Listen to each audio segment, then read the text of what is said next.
was 6 years old when I saw something on Grandstand. I don't know if you remember, you're probably too young to remember Grandstand. It was a sports show on a, do you really?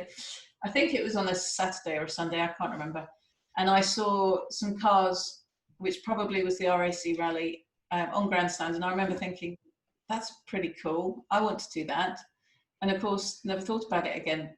Well, I must have thought about it a bit because it stuck in my head.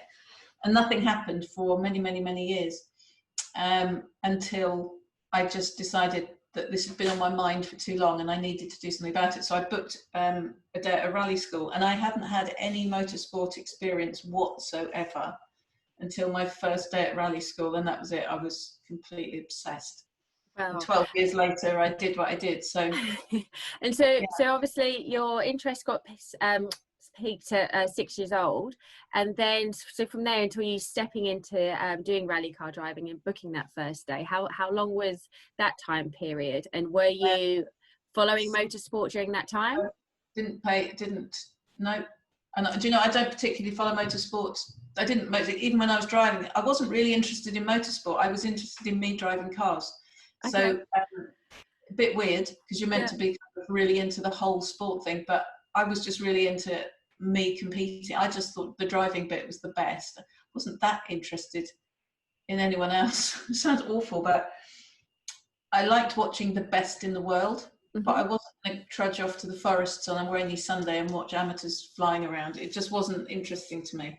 Sure. My interest was very narrow, very specific. It was about me, my performance, and getting better and learning from the very best. Awesome. And is that what you loved most about the driving, or was it that to try and, you know, like you said, be your best and improve your skills and challenge yourself? I started from a blank sheet of paper at a rally school, decided that I wanted to be a champion, and I had no money. I didn't have any contacts, didn't have anything. But I did have an absolutely ridiculous determination. It was obsession, and nothing else mattered from that day forth. I didn't care about anything or anyone, which is really unhealthy, I have to say. But I think when you want something that bad, your focus can become so narrow. Yeah. But you're more likely to get there. When you start trying to juggle and balance everything in life, you can't give everything enough attention to be super successful. So everything went, no balance whatsoever, one focus. And that was, I'm pretty sure, what enabled me to do what I did. I put it first. Yeah.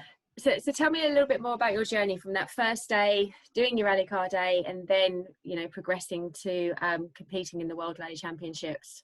So I think we were in a recession at one of the recessions that I've been through. I managed to get a printing firm to sponsor me. So I managed to buy my first car, which meant that I could go and enter rallies. But it's a very expensive sport. You can't just enter a rally. You need mechanics and tires, and you need a team. You cannot do it on your own. So I need an awful lot of sponsorship, which I managed to get. And because I was so determined to be a rally champion, had to be super determined to find the money to be a rally champion, because I didn't have any. So I got really good at getting sponsorship, and I was sponsored all the way through the 12 years. I never made any money out of rallying, but it didn't really cost me any either. I always found somebody else to pay for it. So I was sponsored by Wash and Go, the hair shampoo, in the instant washing machines, and like weird wacky stuff. And Femidom, remember the female condom? They sponsored me. Amazing. So I managed to find funding for my driving, but because I was quite good at press and PR and publicity, because I knew if I could get that, I'd get the money. If I got the money, I could drive. So I had to become very, very good at finding the money to drive. So that was the really hard work. The fun bit was driving, but that was like 5%. 95% of it was finding the money to do the 5%. And so how did you learn and develop the skills to do that part of it then? Just trial and error. Trying to think, what would a sponsor want? What can I offer no one else can? How can I stand out? What is it that's going to get me the money? And whatever it was. And of course, in those days, there was no social media, and everything you filmed was on VHS, and it was all very clunky and difficult. It would be much, much well, I say it'd be easier now, but it'd be harder because there'll be more people trying to do the same thing.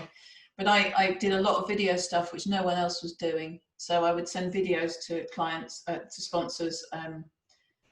I did lots. I made brochures. I did all sorts of stuff. I moved house recently. I found all the stuff that I'd done all those years ago. Oh my God! Wow, that must have brought back a few memories. Well, it made me think. God, I really was probably resourceful. Yeah, it's like you said, a different time too. Yeah, I was more resourceful than anyone else. I mean, I wasn't the best driver, but I was more determined and I was more resourceful than any other driver.